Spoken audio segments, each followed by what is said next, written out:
Hello, this is Father Ken Lau, and welcome to the new episode of Nuggets for the Soul. And today I'm going to talk about um, fasting during this Advent. Okay, and because Advent is a penitential season like Lent, uh, and it's not just about decorating your house for Christmas or preparing yourselves for Christmas. Uh, it's also a penitential season, as I've said. So that's why we need to increase more of prayer, uh, do some form of fasting, and do acts of charity or almsgiving towards others.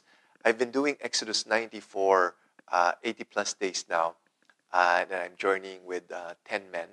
And, uh, and I could say I really struggled with maybe the first 80 days of my Exodus 90 program. I've been uh, snacking. I've been eating a lot of sweets.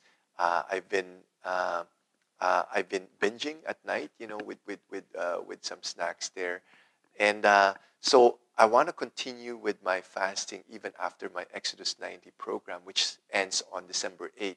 So what I'm going to do is so-called Exodus 90 Lite, and I pick out 5 things that I still struggle with that I want to continue. Okay, so what I'm going to do is, first one is I'm going to continue with my intermittent fasting, where I eat only between 12 and 6 p.m., only 2 meals a day. Okay. The second one is that I'm not going to have any snacks or in between meals. The third one is that no sweets, no desserts, dark chocolates, ice cream, cakes, cookies, uh, giving that up. No meat on Wednesdays and Fridays. And then the fifth one is that no TV or movie. Okay. Now, I'm going to lift the restrictions, or I'm not going to fast on Sundays, on solemnities, and also on feast days. How I wish I could add also memorials and optional memorials so that I could break the fast. But no, I'm just joking. Okay. So that's what I'm going to do. I know it's going to be hard because I love snacking, especially the sweets and the chips.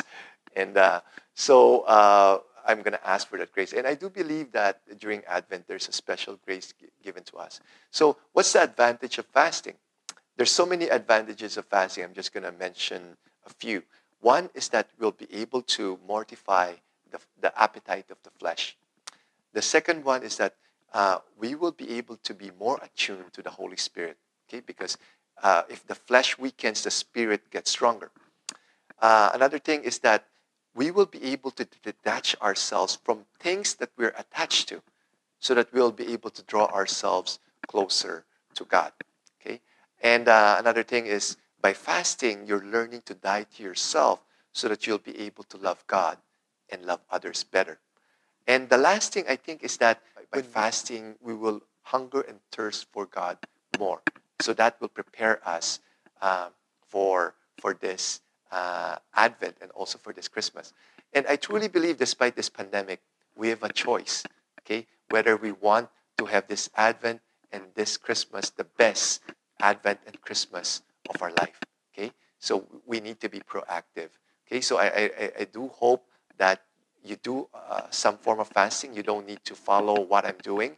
Start slowly. Consult your doctor, especially when you're fasting from food. And just maybe start fasting from 1 meal a day or 1 day a week. And then slowly build it up. Okay? So have a blessed Advent. And hopefully you'll have a blessed Christmas also. Be a living saint. Jesus, Mary, Joseph, we trust in you.